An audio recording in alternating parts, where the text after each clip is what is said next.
सुप्रभात बच्चों, मैं आज आपको पाठ 14वां पल्लवन लेखक है डॉक्टर दयानंद तिवारी जी। इस एकांकी का जो शेष भाग रह गया है वो आज लेते हैं।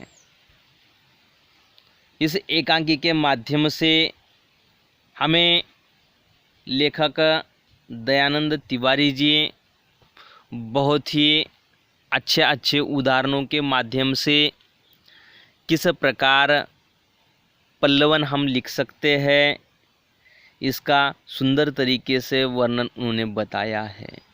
तो मैं आज आपको जो शेष भाग रह गया है वो पढ़ाने वाला हूँ। थोड़ा पीछे चलते हुए रोशन कह रहा है अध्यापक जी को, क्या कह रहा है देखो। सर जी, अब तो हम पल्लवन लिख सकते हैं, आप हमें पंक्तियाँ दीजिए, हम पल्लवन तैयार करेंगे। अध्यापक कह देते हैं, अरे रोशन, इतनी जल्दी मत करो, पहले उदाहरण के लिए मैं आपको एक दो पल्लवन बनाकर देता हूँ, ठीक है ना। देखो अध्यापक जी किस प्रकार अपने बच्चों को समझा रहे हैं, क्या कर रहे हैं। देखो, कौन सी बात में जल्दबाजी नहीं करनी चाहिए, और वही वे कह रहे हैं। और मैं आपको हर बार कहता हूँ कि क्या है, कौन सा कार्य करते समय उसको जल्दबाजी करनी है क्या, नहीं। अब विद्यार्थी क्या कह देते हैं, देखो एक साथ, जी सर। अध्यापक जी कह देते हैं, एक एक करके आपको जो कविता, दोहे, चौपाई जो भी याद है उसे कहिए, मैं उनका पल्लवन तैयार करके दिखाता हूँ। देखो, यानी कि आपको पूर्व ज्ञान जो है वो मुझे बता दीजिए, उस पर मैं आपको पल्लवन किस प्रकार लिखना है ये बताता हूँ। देखो, कुछ क्षणों के पश्चात अध्यापक जी पूछ रहे हैं, क्या हुआ। नहीं, मुझे क्या है, मुझे कुछ सूझ नहीं रहा है। इस पर चलिए पहला उदाहरण मैं आपको बताता हूँ। अध्यापक जी कह रहे, जैसे निम्न पंक्ति का पल्लवन करते हैं, नर हो न निराश करो मन को। पल्लवन, यह सार्वभौमिक सत्य है कि मनुष्य संसार का सबसे अधिक गुणवान और बुद्धि संपन्न प्राणी है। वह अपनी अद्भुत बुद्धि एवं अपने कौशल के बल पर इस संसार में महान से महान कार्य कर आपने साहस और सामर्थ्य का परिचय दे चुका है। शांति, सद्भाव और समानता की स्थापना के लिए वह क्या है, प्रयासरत रहा है। इन सबके पीछे उसका आंतरिक मानसिक बल ही था। चूँकि मनुष्य विधाता की सर्वोत्कृष्ट एवं सर्वाधिक गुण संपन्न कृति है, अतः उसे अपने जीवन में कभी निराश नहीं होना चाहिए। यह तो मनुष्य का जीवन है कि जहाँ उसके जीवन में सुख है वहाँ दुख भी है, लाभ है तो हानि भी है, सफलताएं हैं तो असफलताएं भी है। यदि उसका मन ही पराजित हो जाएगा, थक जाएगा, तो इस धरा को स्वर्ग सा कैसे बना पाएगा।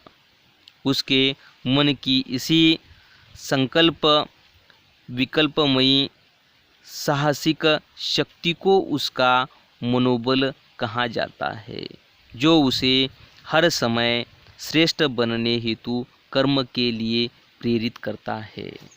देखो इस प्रकार है,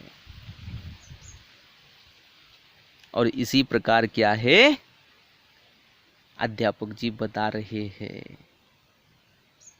क्या हुआ, नहीं सूझ रहा? चलिए पहला उदाहरण मैं आपको ही बताता हूँ। विद्यार्थियों जैसा है क्या? नहीं है। वे कह रहे हैं जैसे निम्न पंक्ति का पल्लवन करते हैं, नर हो न निराश करो मन को। इन पंक्तियों का पल्लवन तैयार करते हैं। किस प्रकार? यह सार्वभौमिक सत्य है कि मनुष्य संसार का सबसे अधिक गुणवान और बुद्धिमान प्राणी है। वह अपनी अद्भुत बुद्धि एवं अपने कौशल के बल पर इस संसार में महान से महान कार्य कर आपने साहस और सामर्थ्य का परिचय दे चुका है। दे चुका है क्या? दे चुका है। और वो भी कैसे? आपने बुद्धि से और शक्ति से। बुद्धि है तो उसके साथ क्या है? शक्ति का भी जोड़ होना चाहिए। और उसी के साथ वे कह रहे हैं वह अपनी अद्भुत बुद्धि एवं अपने कौशल के बल पर इस संसार में महान से महान कार्य आपने साहस और सामर्थ्य का परिचय दे चुका है। शांति, सद्भाव और समानता की स्थापना के लिए वह क्या है? प्रयासरत रहा है। इन सब के पीछे इसका आंतरिक मानसिक बल ही था, क्योंकि मनुष्य विधाता की सर्वोत्कृष्ट एवं सर्वाधिक गुण संपन्न कृति है। अतः उसे अपने जीवन में कभी निराश नहीं होना चाहिए। यह तो मनुष्य का जीवन है कि जहाँ उसके जीवन में सुख है वहाँ दुख भी है, लाभ है तो हानि भी है, सफलताएं हैं तो असफलताएं भी है। यदि उसका मन ही पराजित हो जाएगा, थक जाएगा, तो इस धरा को स्वर्ग का कैसे है? धरा को स्वर्ग सा कैसे बना पाएगा?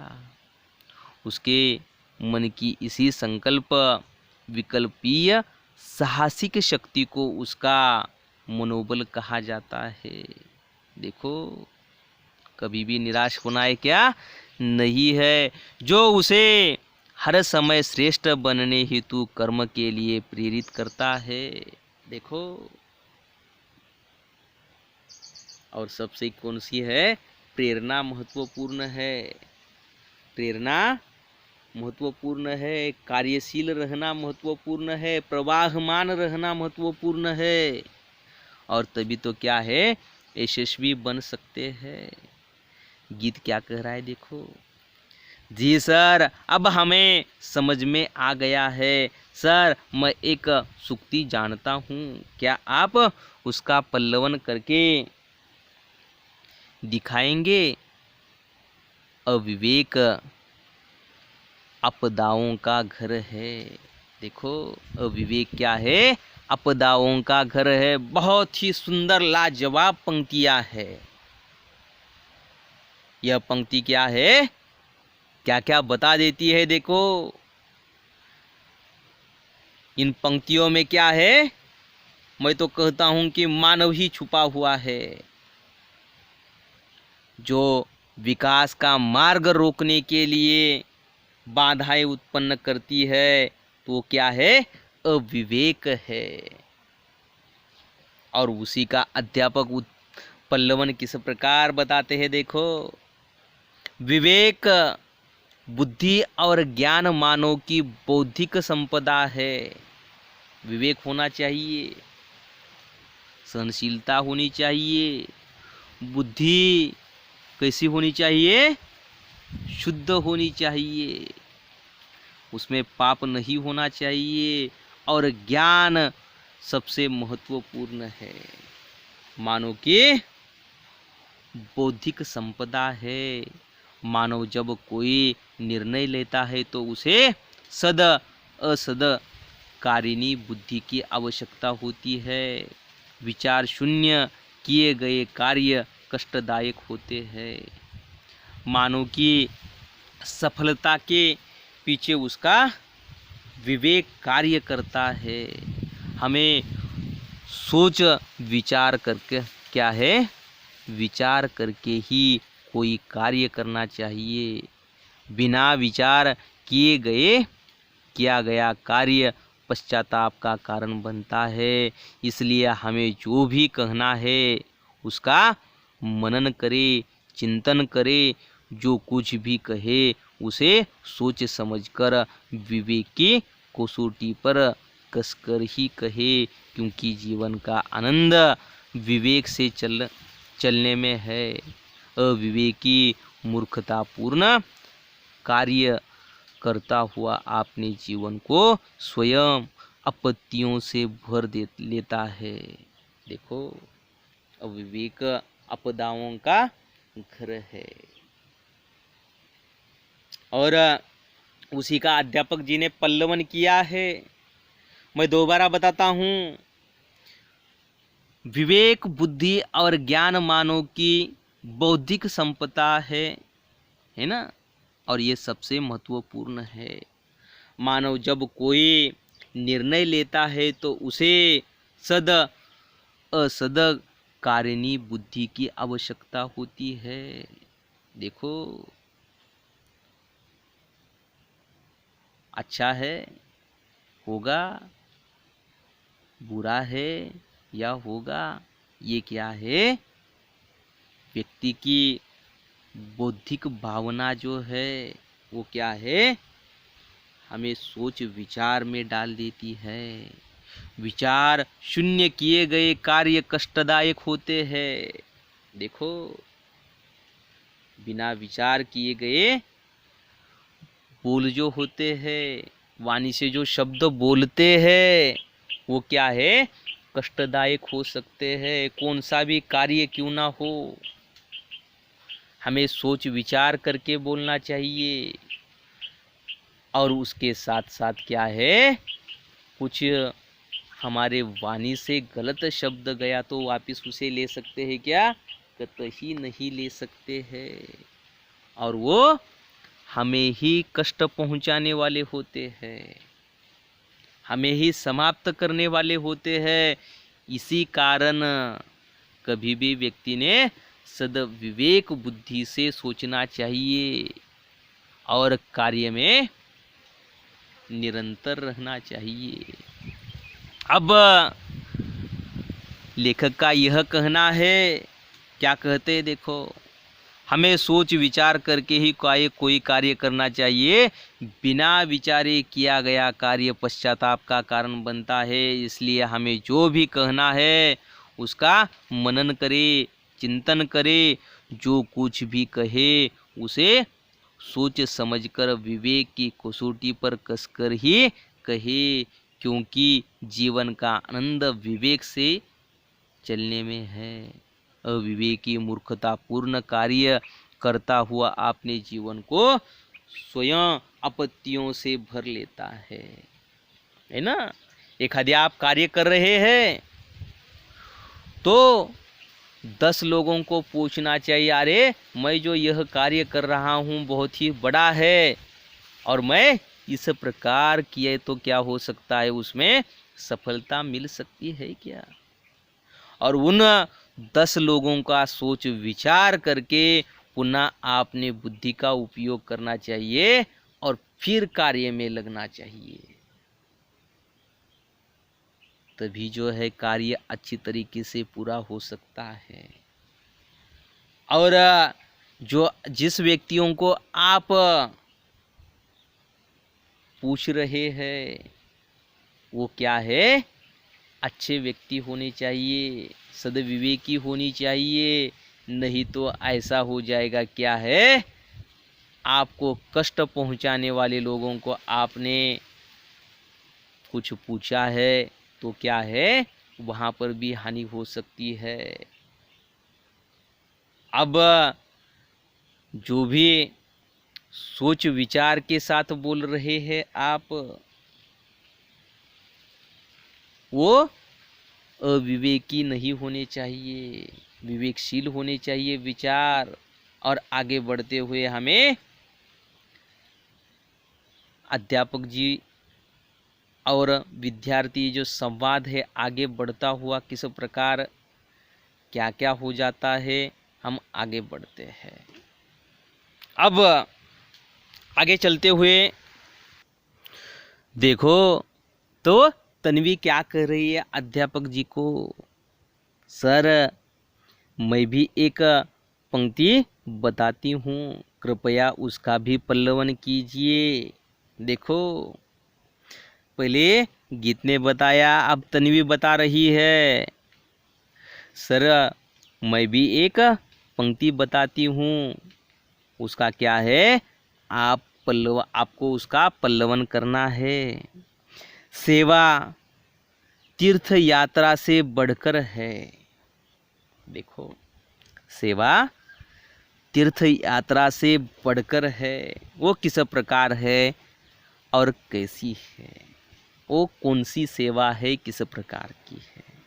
अध्यापक जी कह रहे हैं सेवा परमो धर्म है, इस भावना को कौन नहीं स्वीकारता, किंतु जब इस भाव की अवहेलना की जाती है तब समाज में स्वार्थ और तनाव की स्थिति उत्पन्न हो जाती है।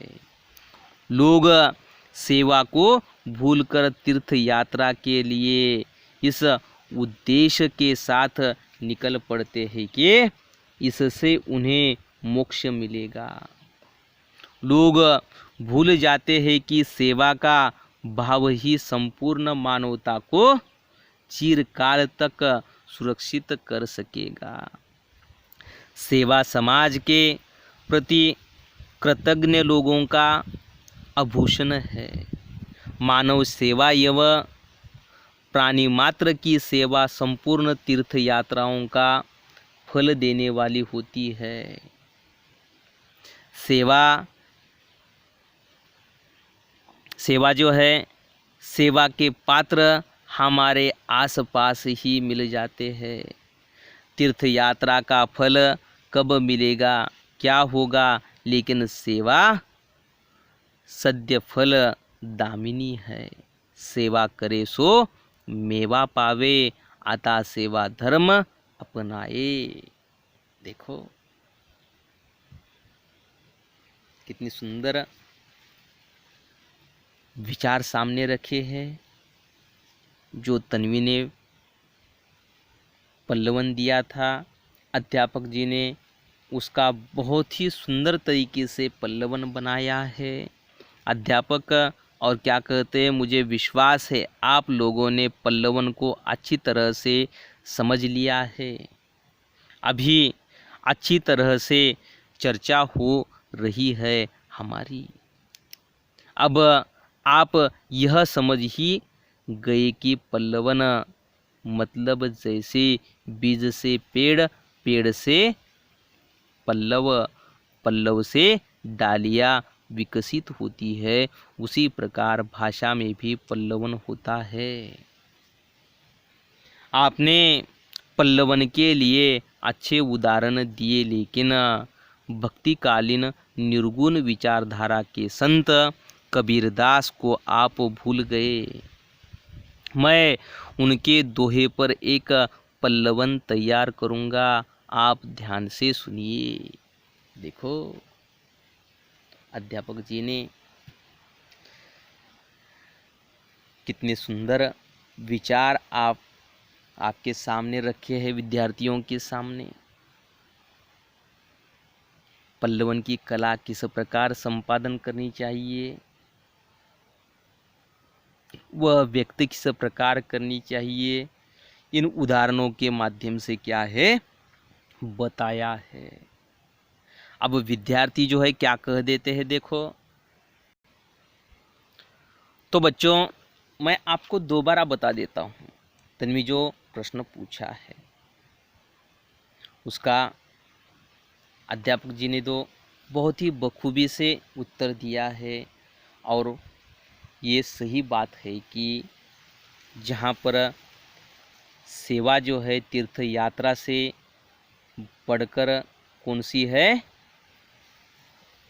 लोगों की जीव छोटे से लेकर बड़े जीवों की सेवा करने में है। और सेवा जो है कहाँ तीर्थ क्षेत्र में जाकर करने की आवश्यकता नहीं है। किसी को भी समस्याएं आ जाए तो उसे जल्द से जल्द हमें निराकरण करने की कोशिश करनी चाहिए और उसके मदद के लिए जाना चाहिए। वही तो क्या है, तीर्थ यात्रा से भी बढ़कर क्या है, सेवा है। तीर्थ यात्रा से भी बढ़कर क्या है, सेवा है। जो आप है वह व्यक्त करने के लिए यही एक सेवा मात्र है कि आप किस प्रकार के हैं। अब आगे चलते हुए विद्यार्थी क्या कहते हैं, देखो। जी सर, कबीरदास जी के दोहे का पल्लवन सुनने में हमें आनंद ही मिलेगा। देखो अध्यापक जी कह रहे हैं, सुनिए, जो तो को काटा बोए ताही बोए तू फूल। और आगे की पंक्तियां क्या है, जो तो को काटा बोए ताही बोए तू फूल, फूल को फूल है वाको है त्रिशूल। हम यहाँ पर इन्हीं पंक्तियों का क्या है, उपयोग करेंगे। जो तो को काटा बुए ताही बोए तू फूल। देखो, और यहाँ पर मैं कहता हूँ कि हमारा हर दिन का समय जो है वह समाप्त होने पर आया है।